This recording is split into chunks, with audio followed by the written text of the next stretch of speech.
Thinking about launching a podcast but overwhelmed by all the moving parts? At TurnKey Podcast Productions, we take the hassle out of podcasting so you can focus on the talk, not the tech. From concept to launch, guest booking to post-production, we handle everything. Need a strategy to grow your show and turn guests into clients? Yep, we do that too. DIY or done for you, we've got the solution that fits. Whether you're just getting started or ready to scale, TurnKey is your behind-the-scenes podcast team.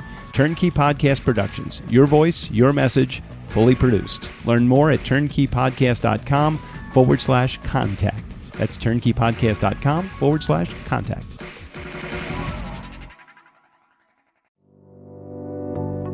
Thinking about selling your business or planning your next big move? Candor Advisors helps founder-led companies navigate complex transactions with clarity, confidence, and real results. With over $1.5 billion in transactions under their belt, they know how to get deals done on your terms. Don't just take the first offer that comes your way. Get expert guidance from people who've been there. Learn more at candor-advisors.com. That's candor-advisors.com. You can also get the link in the show notes. Hey, don't turn it off yet. Here's what's coming up on the Nice Guys on Business. There's still some manual stuff that it's not just like, oh, okay, ChatGPT, do the post-production stuff for me. Right. And it's all done. So that's where I think assistants and outsourced providers become extremely valuable. But there's also some strategic part where it's also, I think you said this to me on my podcast, it's also contextual, that it depends on who you are, what you love, where your audience is, right. Maybe what this guest, specific moment or expertise or their audience is, that every single one is different. And so there is still some marketing expertise, some magic and puzzle solving that has to happen, even if you use AI and assistants to outsource everything. Broadcasting live from their mother's basement, it's the Nice Guys on Business. Go from where you are now to where you could be. Get expert tips to grow your business, to be more productive and more efficient, whether you're trying to build influence, grow your community, or make it rain. Best-selling author of Nice Guys Finish First, Doug Sandler, can lead the way. The Nice Guys on Business is produced by TurnKey Podcast Productions. Now, here's your host, Doug Sandler. All right, welcome to the podcast. Today's guest is part marketing mastermind, part AI whisperer, Mike Montague. He's the founder of Avenue 9 and host of the Human First AI Marketing Podcast, where he's on a mission to help brands grow without losing their soul. I love that. Mike's been turning marketing mayhem into smart, scalable strategy for over 25 years. He's the proven, or one of the proven AI, he's the master of it. I mean, all I got to say, he knows all about AI. I can tell you, I know enough about AI, how to get onto ChatGPT and ask it to reword my email because my writing sucks. And I'm ready to have this conversation. Let's put brains aside for just a second. Well, when it comes to me, Mike's got the brains. We're going to come up with some bold ideas. Let's dive in. Mike, welcome to the podcast. Hey, good to be here, Doug. I'm really excited about this one. And you did forget part, creative nerd and just like general shenanigans, the JoJo the Idiot Circus Boy with the podcast, game show hosting, and other stuff. So I fit right in. Don't get me wrong. Well, our Friday episodes would definitely reflect the what was it, JoJo? Tell me that's like the Morning Zoo kind of format, right? Yeah, I think that came from was it Tommy Boy, the JoJo the Idiot Circus Boy? It was Chris Farley used to get riled up and kill the sale and stuff. So I can definitely bust that out. Well, when did you know that you were going to be doing? I know you were like an early adopter of it was called internet radio before it was called podcasting. So you got started way back. I mean, you're a young guy. So when did you start? How old were you when you got started and all that? Yeah, I always tell people there's kind of three threads throughout my life that weave together. One is technology. My mom won a computer in a radio station contest in 1986, if we go way back. And that was before there were programs or anything, as you mentioned. So I had to learn how to program it in order to play a game or anything. And I started designing websites and was able to figure out how to get the Kansas City Chiefs broadcast online Wow. for the very first time ever. They had like 100,000 streams and stuff. And then podcasting through the RSS feeds became a Right. possibility then. So I was on the radio. I thought, hey, that'd be cool. And kind of went down that route and then started my own internet radio station and got up to 30,000 listeners a month back in like 2007. So those would be pretty decent podcast numbers now. Yeah. But I don't know. That was probably like a quarter of the people listening to internet radio. Well, they were in 2007. they were desperate for content. There was not enough content that was out on again. It was called internet radio. This was even pre formal Apple podcast starting its own channel. Yeah, exactly. So then the hard part was selling advertising because nobody, even on the Chiefs, they were giving away the ads on the Chiefs game for the internet because they didn't realize what it was. They were selling the over-the-air broadcast. So I ended up selling off that station and stuff. But that was one. So the technology is one thread. The entertainment, radio, DJ, podcasting, live DJ. I got to open for Billy Idol and Frankie Valli, and Nice. I do public speaking and was a sales trainer. So that's the third track. Was I was lucky enough to go through Sandler training as a junior in high school when my dad bought a franchise.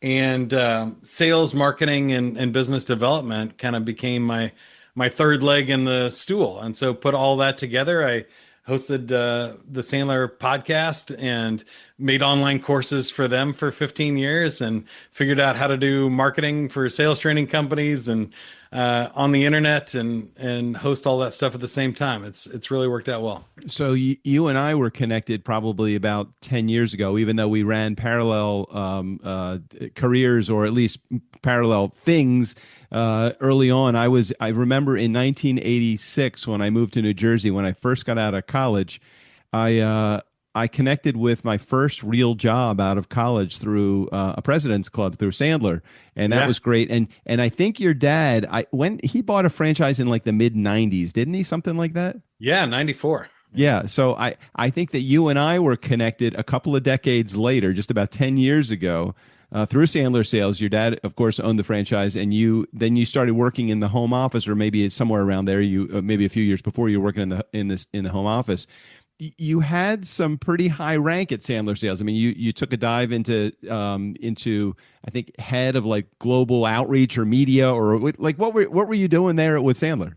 There was a lot of roles. I started in internet marketing, then moved to the online learning and helped digitize all the live training and books and tapes and stuff that we had, largely recordings of your father and stuff written by him.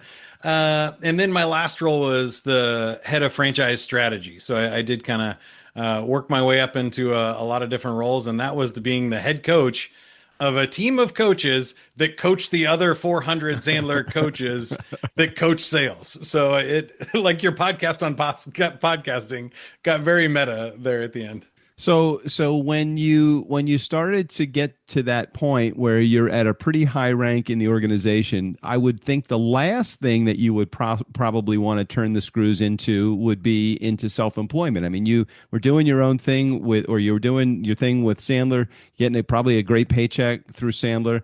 When did that not become what you saw the vision for your future? And when did you decide that A9, which is what you're doing right now, when did you think that was going to be like the next iteration of Mike Montague?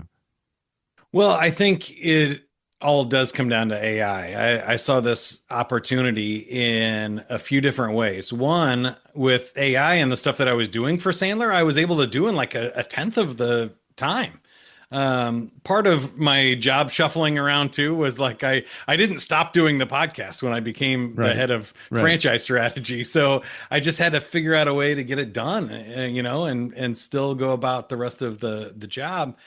And all of a sudden I saw these AI tools and the AI movement blowing up. And I thought like, well, this is crazy. If it can save me this much time, it creates a tremendous opportunity for me to do what I was doing for Sandler, but do it for 10 companies. And, right.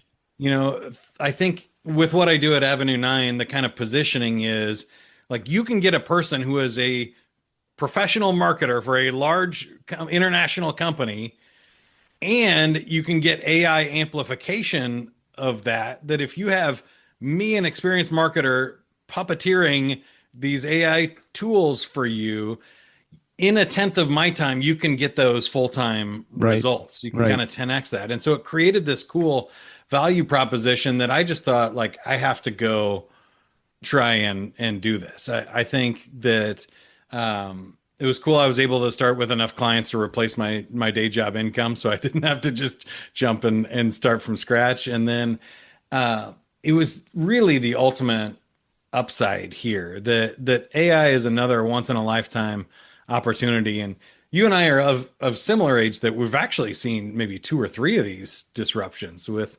the internet, and then social media, and now AI. That I did really well in the internet revolution. I did okay in social media. I wrote a book for LinkedIn and made a name for myself, made a lot of money. But with this one, it was like, this is the next one. If I sit this one out, I would really kick myself. No, I appreciate the honest, genuine answer for why you made the move. I wasn't trying to corner you and ask you what deal you had going on with Sandler.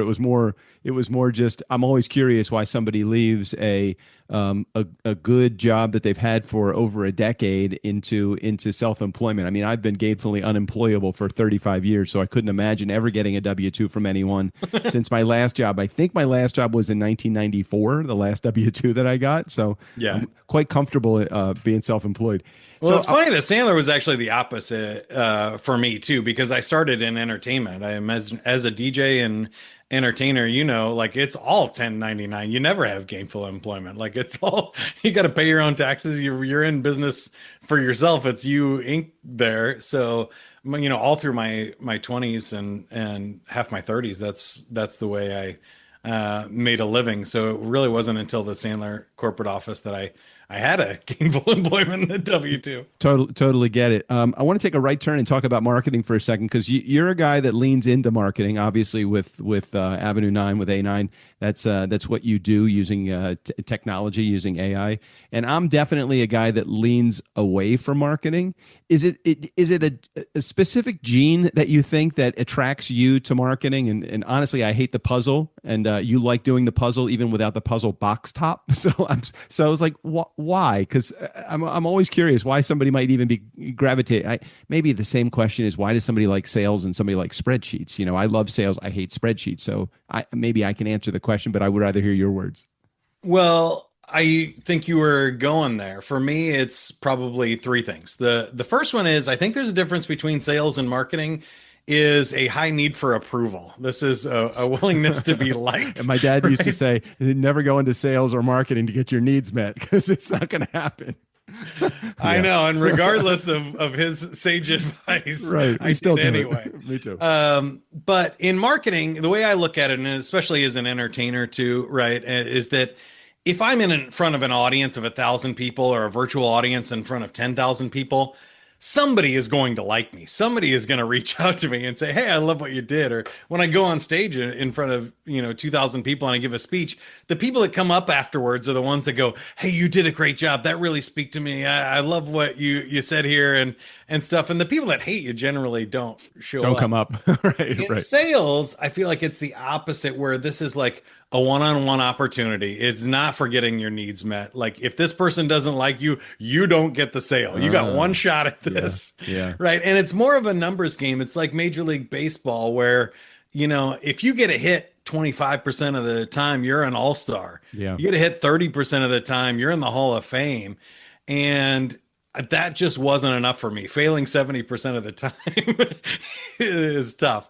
Now, the second part is the puzzle that you mentioned, which I do think, I got a ton of Lego behind me here, and I will do those even without the instructions or the box, and make my own creations. And I think there is something about solving problems, figuring out the tech, finding a way to make things come together, these disparate pieces of, like, oh, I got a podcast and I can create a blog from that, and then an email blast, and then maybe a white paper download. But how do I tie all of that together into a marketing plan that actually moves somebody from being a complete stranger to being a lead that I pass over to the salespeople who like to get rejected? I think that's a big part of it. The third thing for me, I think, is just the showmanship. of it. It's the storytelling, it's learning other people's stories. Even with us in podcasting, it's probably where sales and marketing overlap, is the interviews, the questions, the like hearing my clients' stories and solving problems for them and getting to know people is a really cool aspect of the job too. There's a certain component of the process that you went through when I got excited about the process, and then I got overwhelmed by the process when you continued. And that overwhelm comes in, I love the content creation aspect of it. And I know that there's all of these great things that we can do with the content. You know, we're talking about podcasting, since you're a podcaster and I'm a podcaster. Let's talk podcasting for a second. We create the content once, and then I love handing my content over to somebody on the team and say, okay, make every social media post. Okay, make a blog post. Okay, make an email blast. Okay, make short form video content. Okay, do these 17 things with the content. Go after advertisers and marketers, or advertisers and sponsors with this component. Go after potential clients with this component of it. Hit the SEO wagon and find some keywords that would make sense to post on our website, so it drives traffic to the website. Except for the content creation part, everything else, I'm like, fuck.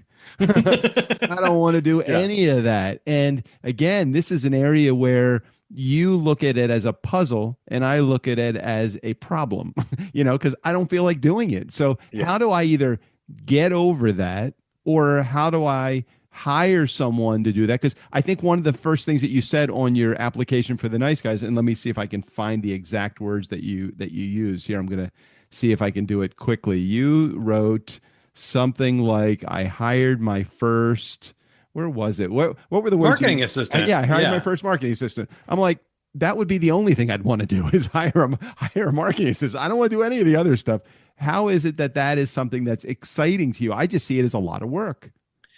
It is a lot of work, and if you have the time, I think it's fun, rewarding work. It for me, it is like intellectually challenging, and it makes it worthwhile. And the cool thing about marketing, I think, is when you do something of value, it gets paid off in some sort of numerical fashion or monetary fashion, or even just in self-actualization. There's been cool times where I got to design early in my career a Jiffy Lube early bird special banner. Okay. Which, you don't think much of it. You drive past them all the time, but I flew to see my brother in California. I driving down the street and I go, hey, I made that. It's over there on the side of the street, the whatever it was, the $14.99 early bird special thing. Like I made that, and you're like, okay, I accomplished something. So I think there's something rewarding there. But I will also say, if you're a creator, if you're the person on air making the podcast, you are rarely the same person who also loves diving into the spreadsheets, the tools, the automations, and everything else. Yeah. Those generally don't overlap. I'm kind of strange in that bucket, that I've just always had two sides of my personality. And I think, not to go too deep and share too much information, but my dad was the sales guy. He's the charismatic, outgoing guy, but he comes from a long line of salespeople, business people, buttoned up problem solvers. And my mom was from a family of piano teachers and artists and fashion designers, creatives. My cousin is a very cool creative that designs everything from board games to big brands and stuff. And I just kind of found myself in the middle a little bit, in the sweet spot for me personally. But here's the hack that I got for you. It's AI changed the game for me, because even on my own show, if you've done 800 episodes, especially after you've recorded one for an hour, you don't want to go listen to it for an hour and write down all the keywords and cut out all the edits and spend 3 hours chopping things up and stuff. That's why you hire Doug. And that's why you turn to other marketing assistants and tools, because AI is great for a lot of things. We can now process those transcripts instantly, and we can turn those into the blog posts that get suggestions for the titles, tag the keywords, write the descriptions, write the social promotions, cut out the clips, and get all of those packages put together. There's still some manual stuff that it's not just like, oh, okay, ChatGPT, do the post-production stuff for me. Right. And it's all done. So that's where I think assistants and outsourced providers become extremely valuable. But there's also some strategic part where it's also, I think you said this to me on my podcast. It's also contextual, that it depends on who you are, what you love, where your audience is, Right. maybe what this guest, specific moment or expertise or their audience is, that every single one is different. And so there is still some marketing expertise, some magic and puzzle solving that has to happen, even if you use AI and assistants to outsource everything. Is that fair? Yeah, totally. I love how you said that, and which leads me really into the whole idea of human first AI marketing. I mean, what I love about that is because I could play that one of two ways. I could take that as the human first, meaning we're really going to focus on who is receiving this. It's a human being. It's not another AI robot that's going to be reading the messaging. So that's important. Also, human first. I don't know. Maybe at some point in the future, maybe this is nearer than I'm thinking that it is. I don't think that we can do this AI thing without human beings being there to assist the AI robot in direction, because they're not quite there yet with feelings and emotion and empathy. And yes, you could say I want this to be more casual or more professional in nature, but at the same time they're not you're dealing with a person one-on-one. I think there's a human element that can't be undervalued in the process. So I love the fact that it's called human first AI marketing. So I'd love your spin on that. Yeah, I recently got the registered trademark for that too, because it's so good. You hit two of them. There's actually a third. So yes, I think it's got to be for humans first. We're trying to connect with buyers and people. Robots are not buying goods and services from us right now. Also, I think we want to do this in a human first way, that we're not automating people's jobs. We're not putting people out of work. We're freeing up. We're using the AI as an assistant here, augmenting our human capabilities, not replacing them. There are plenty of marketing tools that'll do that. Just spam the hell out of your list, create robot slop, and just publish it everywhere and try and game the algorithms and stuff. I think that's a race to the bottom. It's not very fun. And so there are other people who will do that. But I think my philosophy is, well, let's do this in a way that we're proud of, that we're still contributing to society, and we're not just having robots regurgitate stuff that it learned on the internet. Right? That's not very fun. The third thing, though, is that we might have skipped over one of the most valuable parts in this whole process, where we talked about automating the post-production, is we still had to have the humans create something of value first. So when you and I do this interview and we connect live human to human, we use our creativity. We know when to zig, when to zag. We make judgment calls and all this kind of stuff. But we're also creating this original piece of core thought leadership that then we repurpose with AI and turn into blogs and other things.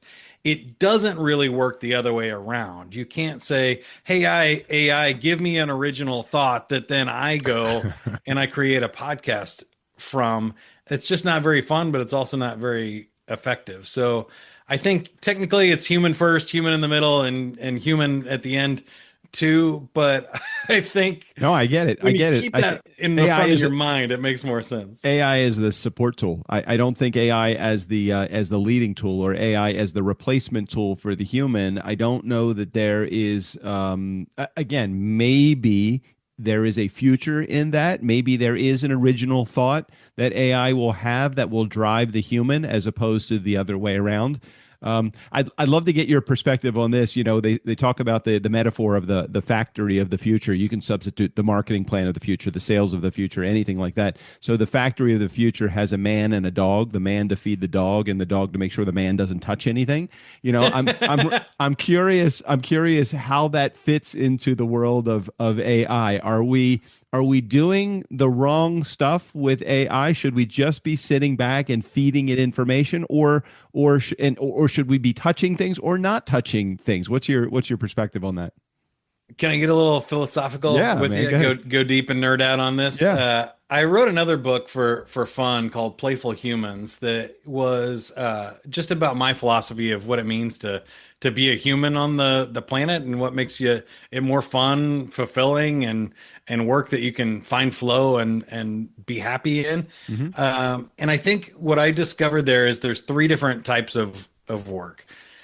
Some work is physical in nature. Like if you're going to drive across the country or build a brick wall, there's really only like more bricks to the system. There's only more effort over time equals output, right?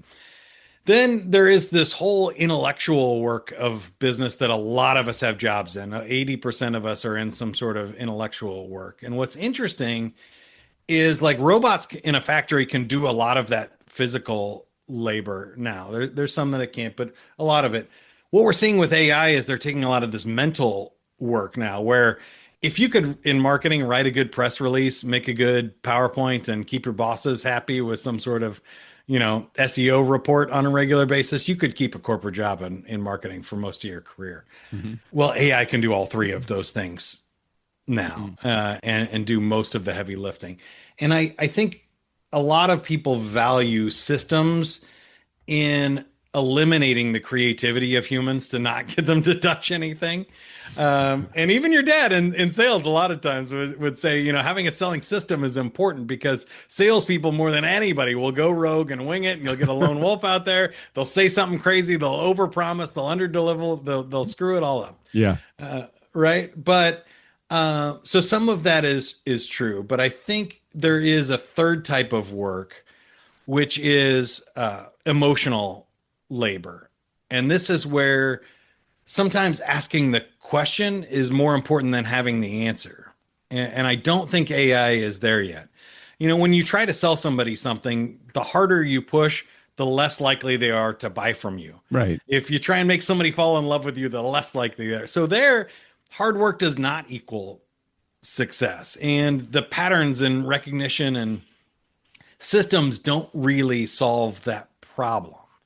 It's an emotional labor, and I think that's where humans work. So when I look at the future of work, I put them into those different buckets, and I think about well, there's some jobs we clearly want AI and robots to do, like bomb disposal or hazardous chemical mining. That's like, okay, let's not have humans do that anymore. Okay. Then there's work that we clearly want humans to do, where there's some sort of emotional labor. You don't want an AI robot to take your spouse to dinner on your anniversary. That's probably something you need to show up for, right? Just as an example. But then there's this messy middle where there's some overlap that we all have to figure out. And in marketing, in sales, and growing your business, I think there is an emotional element to this that we need to keep track of. But there's also a whole lot of paperwork, reporting, spreadsheets, duplication, syndication of things that we don't want to do. And so it takes some thought to figure out that marketing plan. Where do you see this going? You can't advance the timetable 10 years. I think it's too far down the road. If you were to say 10 years ago, hey, look, I think the artificial intelligence is going to be just like the Terminator, and we're going to be able to do all of these things, and nobody would have believed it except the maybe the movie followers. But if you look a year from now, I mean, are you looking at advances far beyond where we are now, even in a year from now or 2 years from now? Where do you see things happening and going? Yeah, I think you're right. I think if you go out to the 5 to 7 year time frame, whenever AI passes like super intelligence and there's AI smarter than humans, to me, that's the event horizon we can't see past. In the short term, I do think it's changing fast, especially for things like SEO. And Google announced a couple of weeks ago that they're basically going to AI results, and that they're losing traffic and they're losing ad sponsors faster than they can add it here. And they're going to have to do something dramatic to change their business model, which means if you're in an e-commerce type business where you were counting on like a blog post to get ranked number one, somebody to click on it and then to buy from you and an affiliate link or something, I think that sort of traffic we're seeing drop by like 50% this year, and just leads and sales dropping dramatically. So this is fast and dramatic in sort of businesses like that. If you're selling something that's conceptual, really expensive, houses, heavy machinery, things that are complicated enterprise sales where there's a whole buying team. AI is not showing up to a Zoom meeting and getting consensus between procurement and Right. legal and the Right. sales team, right? That's not going to be disrupted, but how people find you and how they use AI in those meetings to summarize those call notes and get stuff out, and just the way that people go on ChatGPT and say, "Hey, tell me the difference between Sandler and Miller Hyman sales training, and which one is better for my business." Those answers are now happening in AI. I think the last stats I saw were like over 40% of Americans have moved their searches to at least some AI this year. So Oh, it's pretty rare. I'm doing a Google search anymore. I'm going right to AI, ChatGPT, and asking the same exact question yeah, because I'm getting a more detailed answer without any ads yeah. that are directing me sponsored, sponsored, sponsored. I don't see any of that. I'm sure it'll change at some point with AI, but yeah, I'm definitely a first to ChatGPT before I'm even heading over to Google. Yeah, so we need to change our strategies really fast. The other thing I'm hoping happens is that there is this like flip over to hand-to-hand combat where if there is AI slop, if ChatGPT can answer my question, I'm going to know pretty fast I'm going to need to talk to a human. And I think we've all had those moments where, you call the bank 1-800 number, and if you want to check your balance or find out when the bank hours are, that's great. If they messed up your address or bounced one of your checks or something, Right. you do not want the AI helping you with that. You want to talk to a rep. And I think we're just going to see a separation of those things dramatically where it's like, okay, anything that can be answered by AI will be answered by AI. But when it's not, those salespeople, those marketers, they need those customer service reps, they need to be available, and we need to free up their time to have those conversations and not have them doing reports and spreadsheets in the background. And they need to be talking to customers. One of the areas where I know that AI has significantly, not from a marketing perspective, or maybe it is a marketing perspective because it gives me more information. That's always key in trying to make more sales. After I disconnect from this meeting, we will have a summary that is created. Not only does Zoom do it, but also my scheduler, Calendly, will do it too. So not only is it going to give me a summary, it's going to give me my talking points, any calls to action, any links that we talked about. It's automatically. Now, this was something that we used to bring in a $25 an hour person until we sent that overseas, and now we can even do better than that. We can have our AI robot take care of it for us. And I mean, it's just fascinating the extent by which your workload is handled by something. And not that we don't want to have a human being fact check things, because there are a lot of facts that that AI would get wrong. But man, has it changed the face of how we do things from a production perspective and as a content creator perspective as well. What are your thoughts on that?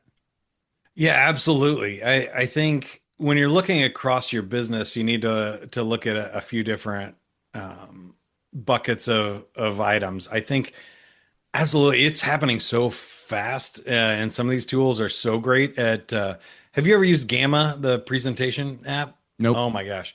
Any salesperson or anybody that needs to do any sort of presentation, social media, graphic, even a sell sheet or something, literally you can do a one-line prompt and just say, "Hey, make a pitch deck for the TurnKey podcast here," and Writing it down. and do it for that, and it will just make all the slides, use AI to generate the graphics, do the slide layouts. You can talk to AI, and if you don't like it, say, "Hey, I want you to make that pie chart into a bar chart," and it will change it for you, and it's done. And it's $20 a month. I mean, everybody should be using it. It's my favorite tool. But if we take that as an example of like, we're still doing that work, we still need to personalize this presentation for our buyer or whoever we're trying to reach.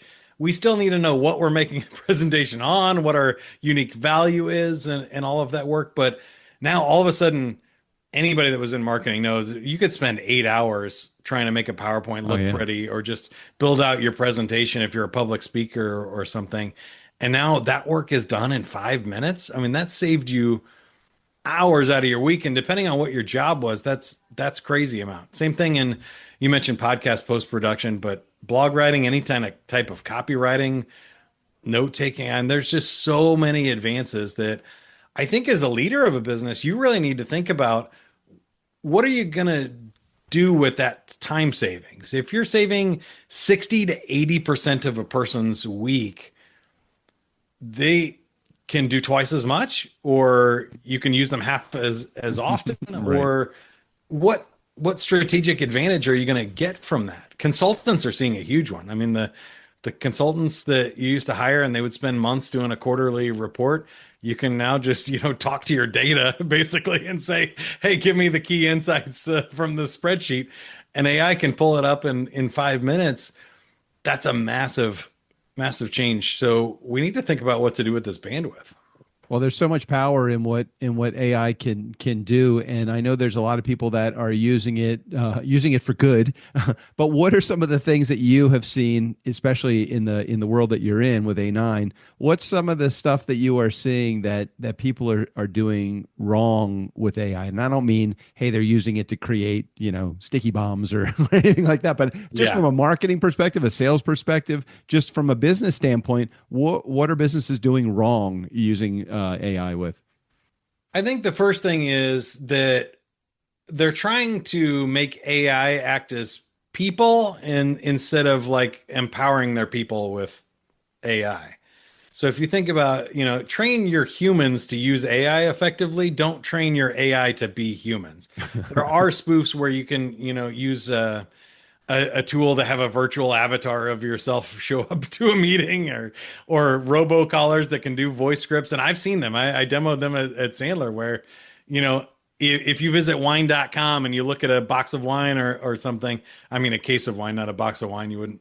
That's right. I got it. But a case of wine, you can, and you don't buy it, they could have a robot call you and say, hey, Doug, I saw you were looking at the 95, Merlot or whatever. That just went on special. You want us to send it to you or whatever? And it'll take the order, process the whole thing, and you don't even know you're talking to a robot. It'll laugh at jokes. It'll pause when you interrupt.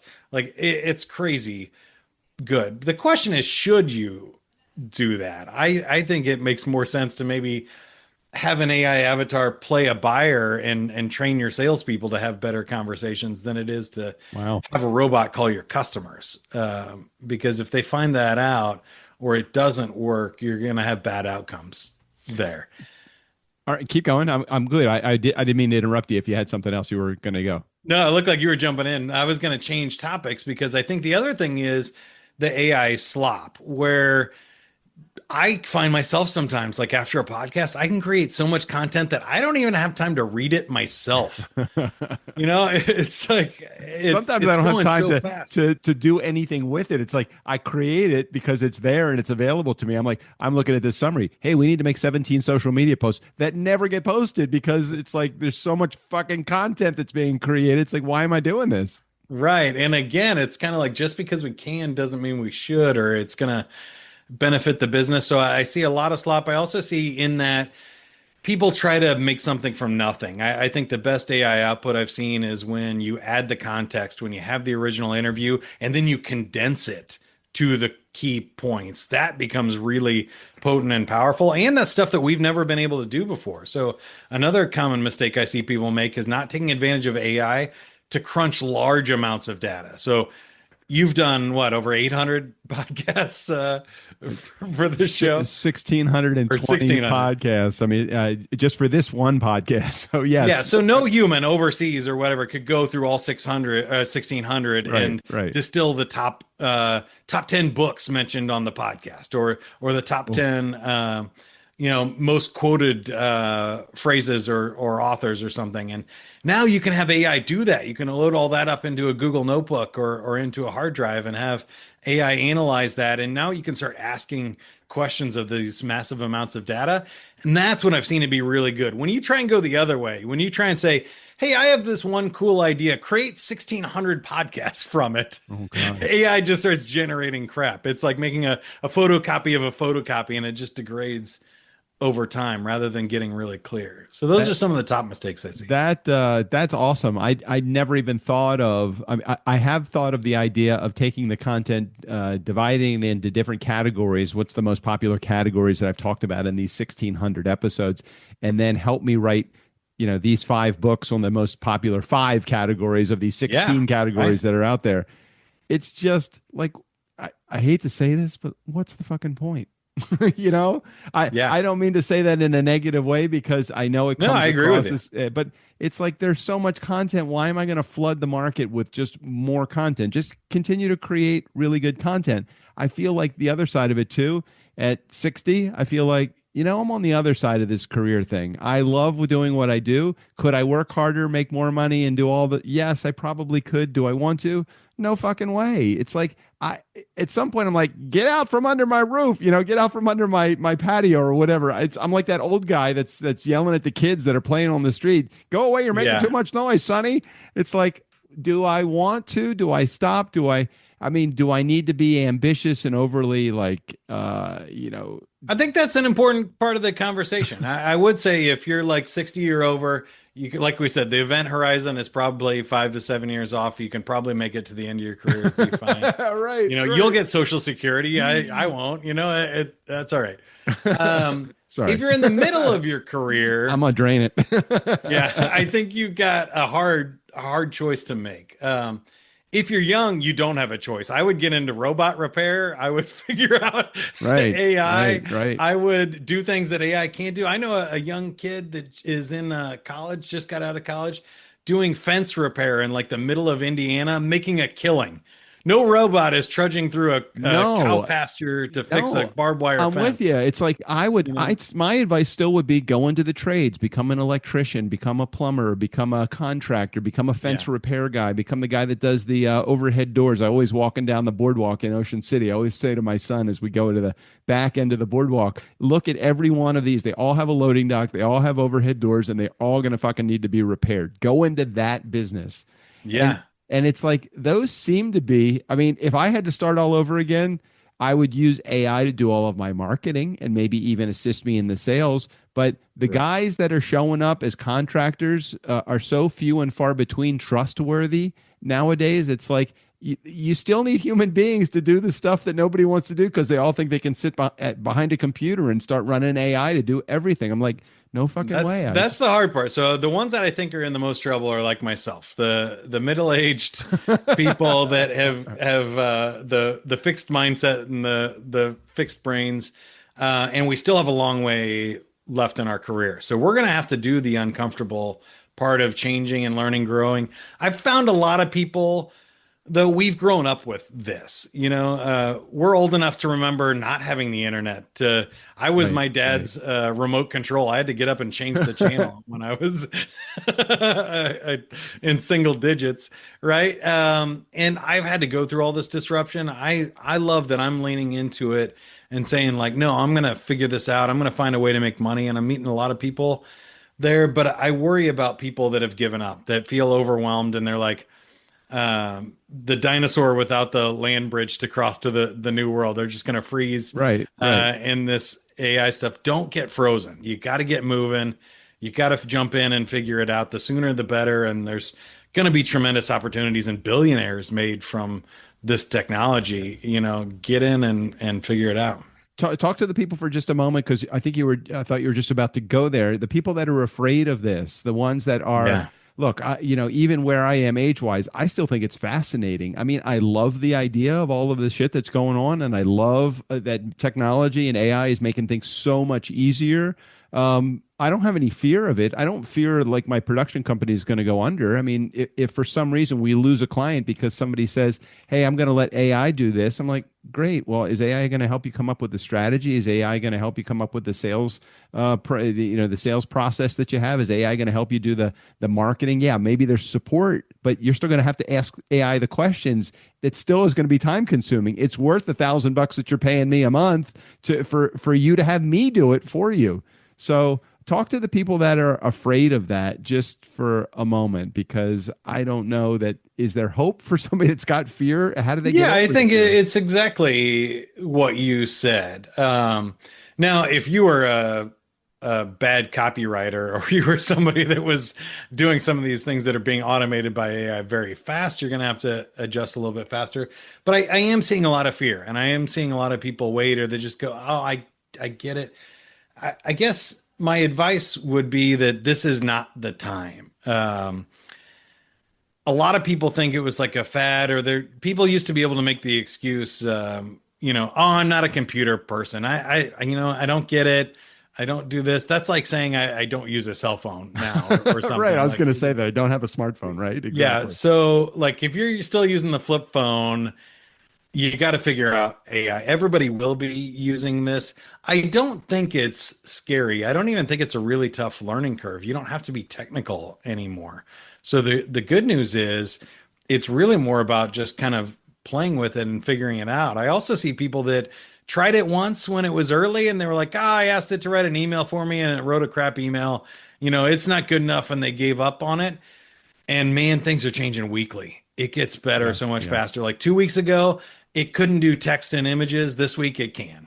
Like it changes that fast. And so, it couldn't do hands and pictures. When you asked it to make a picture of a human, couldn't draw fingers. Well, now it can. It figured it out really fast. And so don't give up, but also you're not going to be good at something the first time. Right. Think about podcasting that way too. A lot of it is you wrote in a bad prompt. You didn't give it enough context. Sit down and say, if I'm going to write this email to this person about this for this special occasion, help me make it better. Or better yet, here, I wrote this email.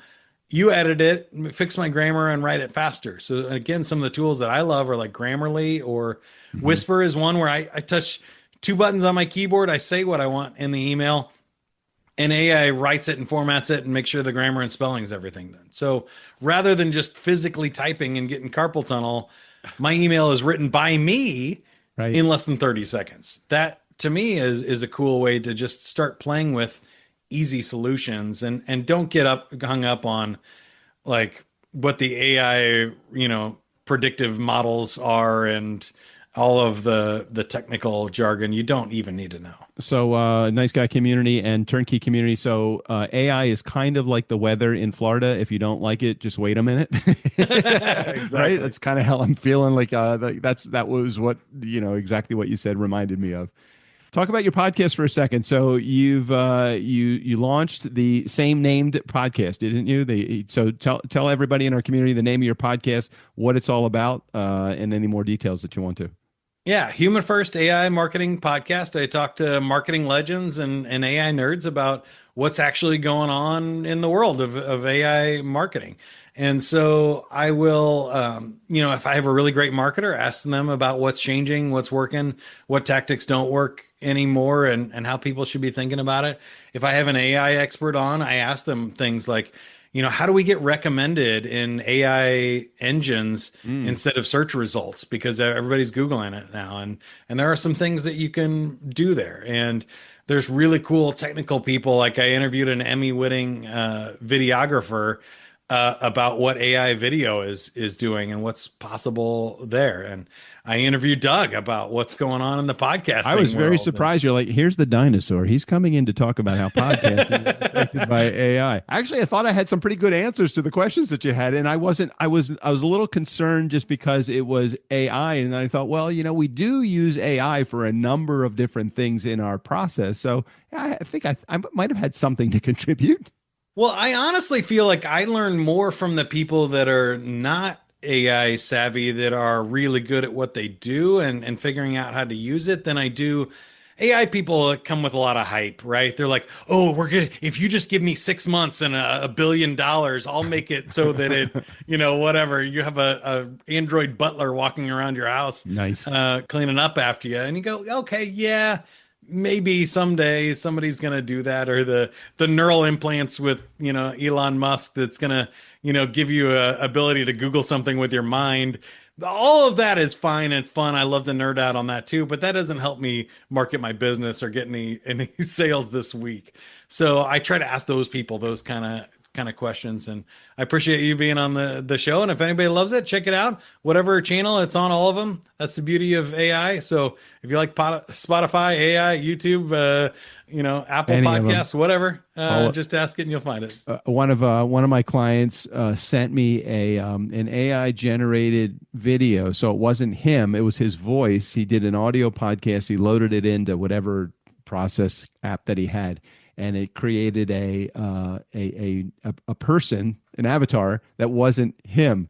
And my first response to him was, I mean, I think it's cool, but I think it's a little disingenuous to put a face up there that's not yours, and not that he's not pawning it off as him. He's probably, telling people this is AI generated, but are people more focused on the AI avatar than they are the content that's created? What are your thoughts about that? I think they certainly are. The HeyGen app is very popular. It's got millions of users, and you can kind of scan yourself and your face, and it will make you say whatever you want. You can speak foreign languages, or you can type in a podcast, and it will read it in your voice and your face. All right, hold on, I've got to put this and one then down. You can flip it out with other avatars too. So Hey you can just Jen, Hey Jen. Gen as in generative. So hey, and then GEN. It's crazy what you can make. Again, the question becomes, just because I can, should I? I think if it is, right.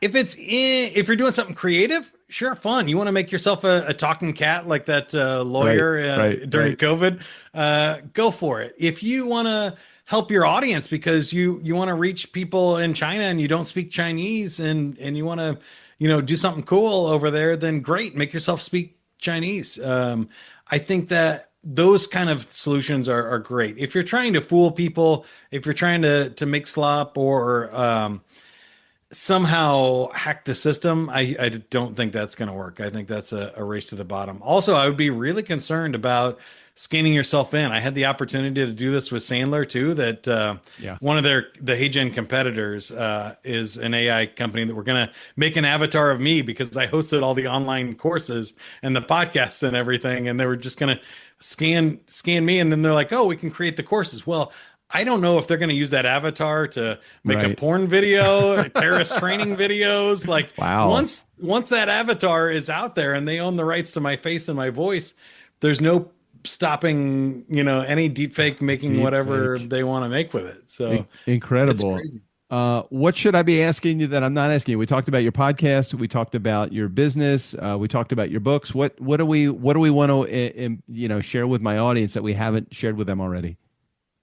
Well, as a fellow nice guy and playful human and entertainer, I would say that my passion really is around the Playful Humans project as well. I interviewed over 200 play experts and psychologists and health researchers and all kinds of people to kind of figure out happiness and fulfillment and stuff. And we touched on it a little bit, but I think it's a really cool project. And I published that book, Playful Humans. The podcast and website are the same.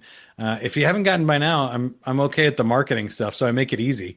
You just do human first AI marketing, or you do Playful Humans, and you'll find me. Even Mike Montague.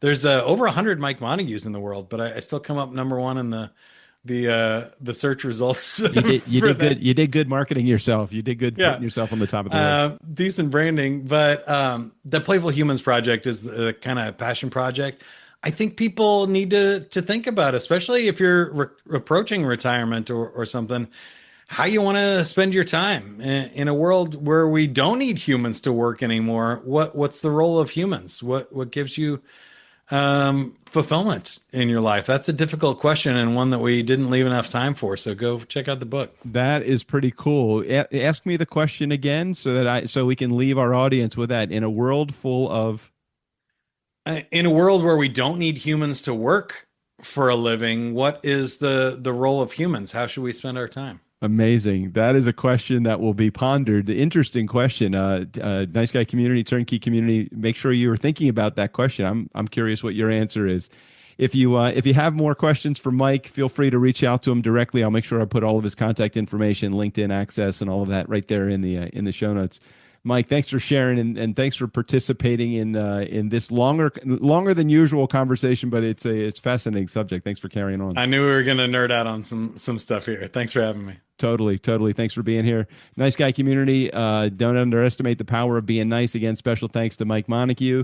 TurnKey community. If you want to figure out how to make money from your podcast, how to win influence, how to build a community, feel free to reach out to us. All the information will be there in the show notes as well. Steve O'Brien, go ahead and take us out of here. For the Nice Guys on Business, I'm Steve O'Brien. Fill up your week with the Nice Guys. The Nice Guys on Business are publishing 5 episodes a week. My master plan is working.